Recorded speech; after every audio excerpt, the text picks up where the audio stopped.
Eu tô vendo aqui que a Mari, que é a nossa aluna, entrou. Eu queria conversar um pouquinho com ela, porque a Mari, ela fez a faculdade de medicina e depois optou por trabalhar no interior. E eu queria que ela passasse um pouquinho dessa experiência para vocês. Quais são as facilidades, quais são as dificuldades. Eu imagino que alguns de vocês vão passar por experiências semelhantes e acho que isso pode contribuir muito. Então, vou chamar aqui a Mari. Eu já tinha conversado com ela previamente, ela tinha falado que participaria comigo. E deixa eu chamar a Mari aqui pra gente bater papo agora. Oi, Mari, tá no carro? Tô no carro ainda. Tudo bem? Tudo bem, querida? Ai, que bom. Oi, gente. Não sei se a gente vai conseguir conversar, porque a sua conexão acho que agora melhorou um pouco. Você tá me Tô ouvindo? aqui. Tô. Não Melhorou, sei se você melhorou tá. sim. Não, agora te ouço bem. Te ouvo é ótimo. Te ouço bem agora. Mari, Ah, eu queria que você falasse um pouquinho, você se apresentasse, falasse tá. quando foi sua formatura, como foi a sua opção por trabalhar, Uhum. o que que você encontra como maiores dificuldades nessa sua rotina de trabalhar no interior. E eu acho que isso aí vai ajudar muitas pessoas que estão numa situação semelhante, ou que estão próximos da formatura, estão um pouco indecisos sobre o que fazer, como vai ser, se vão entrar para a residência ou não, e como que vai ser esse caminho aí. Tá. Ó, Patrícia, eu formei em julho do ano passado, julho de 2019. Eu estudei em Ipatinga, aqui em Minas Gerais.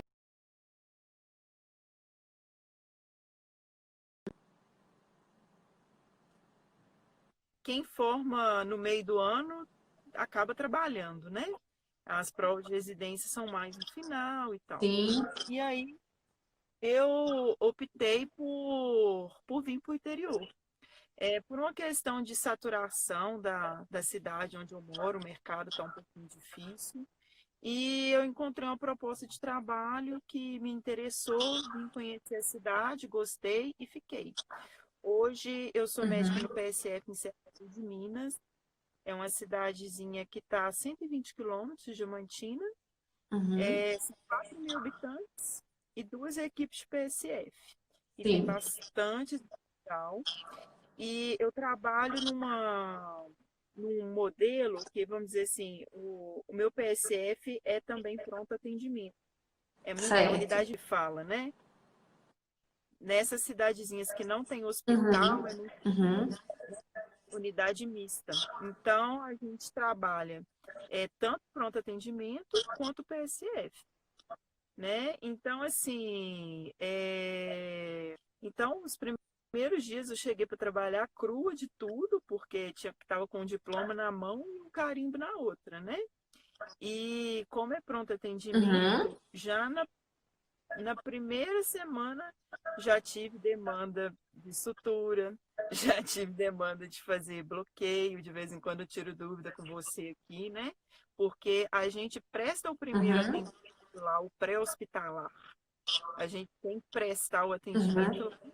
lá no hospital, né? Sim. E então, aí me deparei com dificuldades para fazer sutura, para fazer os bloqueios. Aqui, como é rural, tem muita picada de escorpião e Uhum. aí tem que fazer bloqueio. Tem muita coisa para fazer, mesmo que seja, por exemplo, às vezes é uma ferida exposta, trabalhar rural machucou com maquita, com as coisas mais variadas do mundo. Às vezes a gente tem que fazer uma tensão ali, uma sutura provisória, pelo menos até chegar no atendimento hospitalar, sabe? Então, assim, foi uma Uhum. coisa que o curso está me ajudando, porque a Uhum. gente passa pelo internato de cirurgia, vamos dizer assim, muito rápido, né? A gente passa pelo internato de cirurgia e muitas vezes a gente não tem a oportunidade de ver essas coisas. O que a gente vai precisar de fato Entendi. no saúde?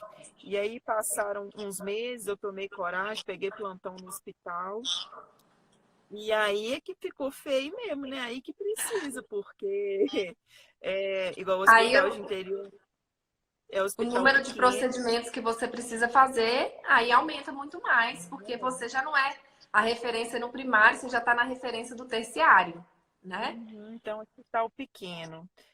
A primeira coisa que eu fiquei de cabelo em pé no dia que eu cheguei, no primeiro plantão, nunca tinha feito um parto, aí fui fazer parto, porque hospital de interior tem que fazer parto. E lacerou o segundo grau. Nossa. E a enfermeira olhou para mim e falou assim: ai, doutora, você vai querer que fio? E aí, né, tô falando, são situações que a gente não está preparada, né? E Aham. aí a gente vai aprendendo, vai pegando dica com os técnicos, com as enfermeiras, né? A gente vai pegando dica com a equipe, que a equipe, graças a Deus, é bastante treinada, né? Uhum. São profissionais com experiência. E aí a gente vai pegando o jeitinho, assim. Eu acho que todo médico tinha que trabalhar no interior um tempo, porque é uma experiência, assim, maravilhosa. Eu aprendi Uhum. evoluir muito como, não só como médico, mas como ser humano, Sim, sabe? Nós somos a única referência sim. do, da população, sabe? E tem uma coisa que eu adoro, que eu acho muito gostoso de fazer, que é eu atendo a mulher no posto, no pré-natal. Aí eu faço o Uhum. pré-natal com ela no posto, eu encaminho ela para o hospital, às vezes dá sorte de ser meu plantão, eu faço o parto no Olha que legal. hospital e depois tem a oportunidade de fazer a puericultura do neném. Aí eu Sim. acompanho ainda aquele neném, entendeu? Então, Então é um casamento, né? é, Vamos dizer. Tem famílias que eu acompanho bem de pertinho mesmo, tem essa oportunidade, e para mim é muito gratificante, né? A gente com tem que fazer um certeza. pouquinho. E eu acho É, assim, o que eu queria mais falar com o pessoal é que quando a gente opta por não fazer residência, não necessariamente estamos optando por parar de estudar, sim, né? Quem vem para o interior tem que se atualizar, tem que ler bastante, perfeito. tem que, né, por assim, tem que esforçar até um Eu pouco acho que a até mais. mais, né, Mari? Eu acho que até mais. É. Porque aí não tem o Então, suporte como você teria de discutir um caso com um colega, com vários colegas, igual a gente tem quando a gente está em grandes centros.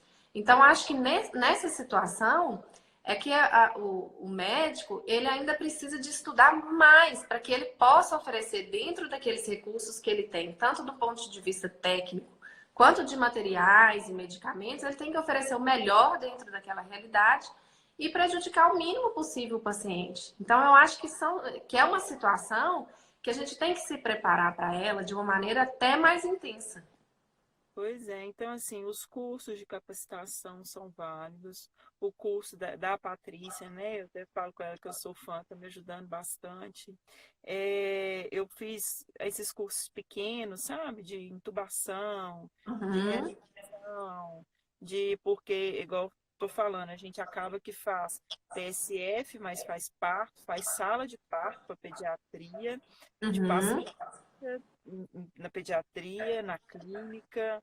Então, quem vem para o interior, meu filho, tem que arranhar um pouquinho de tudo. Daqui.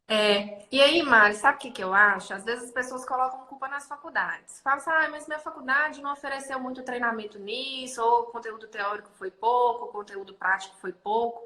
Só que eu sempre bato na tecla também que, eventualmente, ao passar por algumas disciplinas, a gente não tem a maturidade de saber o quanto a gente vai precisar delas no futuro. Se a gente Uhum. soubesse o quanto elas seriam importantes, talvez lá atrás a gente daria um pouco mais de atenção.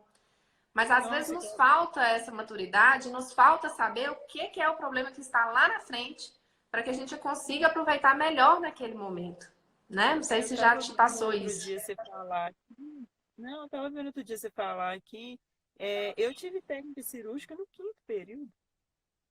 Olha só para você ver, né? Assim, com 2 anos de curso só. Então, assim, são coisas que ficam perdidas mesmo, né? Fica para trás. E a gente vicia muito, a gente cria vícios também, né? Uhum. Assim,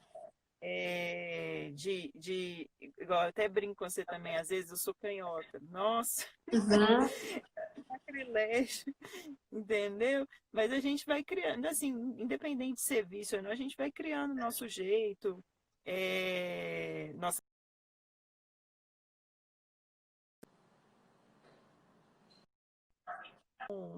já assim como a gente trabalha, o que que a gente gosta, o material que a gente gosta, ele já deixa Aham. tudo separadinho, sabe? É muito legal quando tem essa.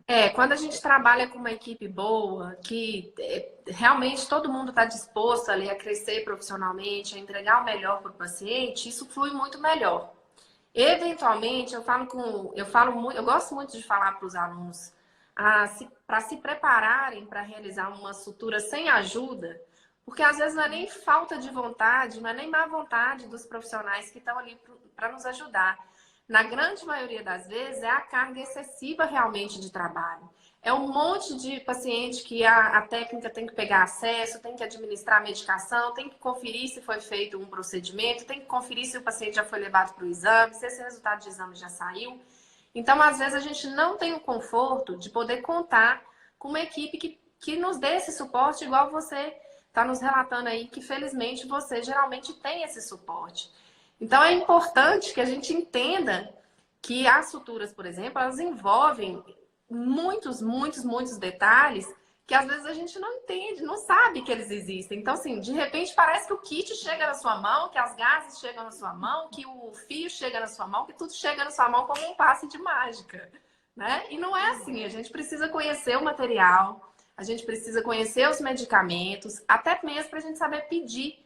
Porque eu já vi muito caso, por exemplo, na hora de fazer uma anestesia, você falou do bloqueio aí, eu vou querer até finalizar hoje mostrando esse bloqueio, que eu acho que outras pessoas também vão poder aproveitar.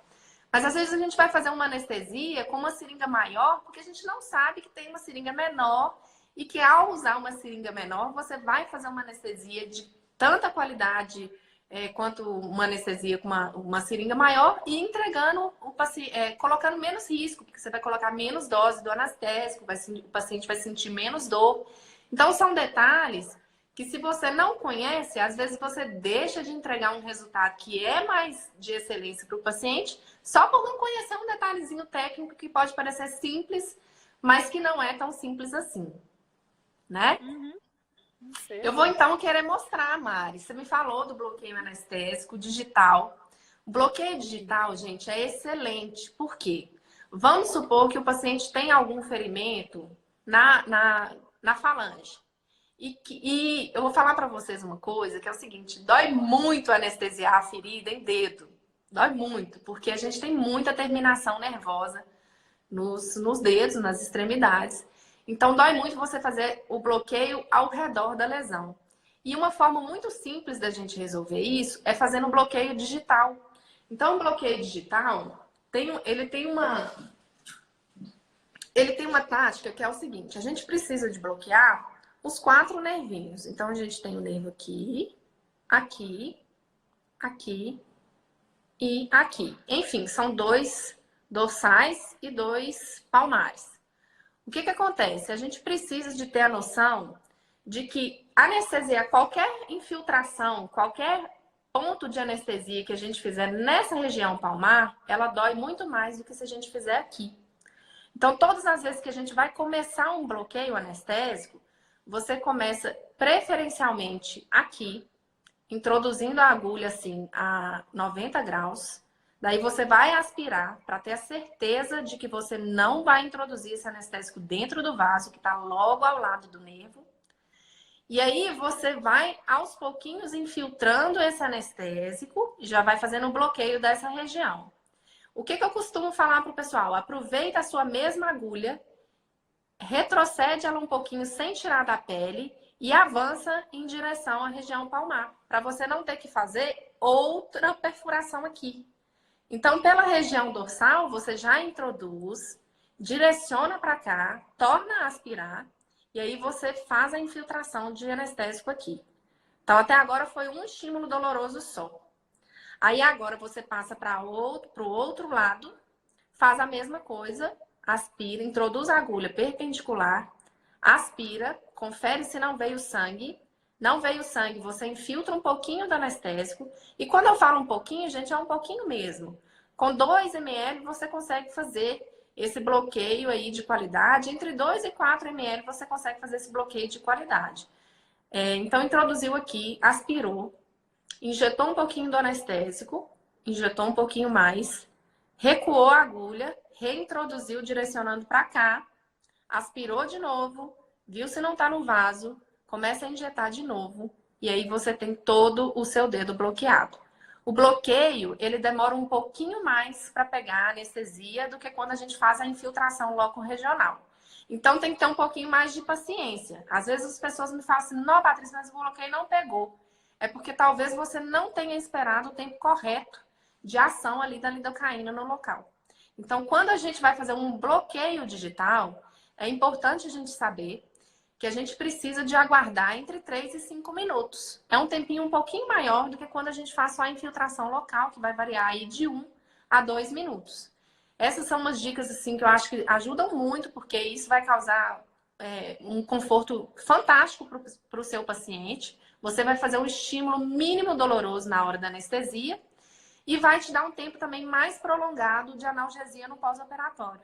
Então, o bloqueio anestésico, o bloqueio digital, ele demora um pouquinho mais para pegar, ele vai gastar de 3 a 5 minutos para pegar, mas também ele prolonga, no pós-operatório, ele prolonga esse período de analgesia. Acho que é uma dica legal para ficar para o pessoal aí. E depois eu vou mostrar com mais calma, porque a gente já chegou no tempo aí dos 40 minutos da live. Depois eu vou mostrar o bloqueio do polegar, que é um pouquinho diferente. Esse bloqueio digital, ele vale para todos os dedos, menos para o polegar, que tem uma técnica um pouquinho diferente.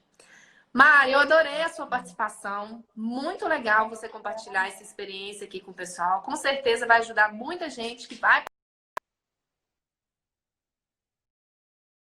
precisar de fazer um parto, que vai precisar de fazer uma sutura, que vai precisar de fazer um atendimento de urgência, vai precisar de fazer uma intubação. Então é hora de as pessoas se prepararem para esse momento, para que quando elas passem por isso, elas possam passar de uma forma menos traumática possível e possam oferecer aí para o seu paciente o maior grau de segurança possível. Tá certo. Muito obrigada também por me chamar, viu, Paty? Que eu puder Eu que ajudar. agradeço, foi um prazer. Então, um Estou abraço. sempre à disposição. Qualquer coisa que precisar, estou por aqui. Um beijo, fiquem com Deus. Já estou morrendo de saudade das nossas lives. E em breve voltaremos, se Deus quiser. Tá bom? Tchau, tchau. Fica com Deus. Até mais.